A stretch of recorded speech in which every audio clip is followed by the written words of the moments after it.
I've never been more sanguine about the opportunities for solar and storage in terms of return and risk, diminished risk, than now. There's a very acute need for capacity. There's difficulty getting things built. With electrification efforts, that need for capacity is only going to grow. And there's kind of this perpetual drumbeat of pressure on thermal generation to retire coming from the environmental side as well. So there's a continual churn and a continual need for new capacity in CAISO.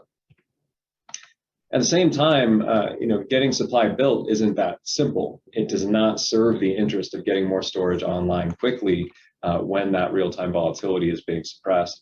And that's another contributing factor to why we've seen rising RA prices as well. When we move into the long term, I think that's where things get a little bit more interesting, right? So over kind of most of the 2020s, the clear capacity resource is going to be storage. There's not really a lot of other options. But as we move into the late 2020s and into the 2030s, we have to shift towards a different set of options. A variety of aspects of the IRA are very important for California.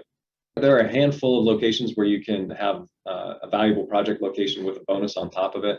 But for the most part, there's a lot of low-income zones in California, but not a lot of overlap between bonuses that are relevant for utility-scale projects and attractive locations. So if we look at the geospatial price dynamics of California, I've shown this slide previously. We see elevated prices and volatility in the coastal areas. We see depressed solar-weighted prices in the desert areas, but we also see high volatility in the desert areas.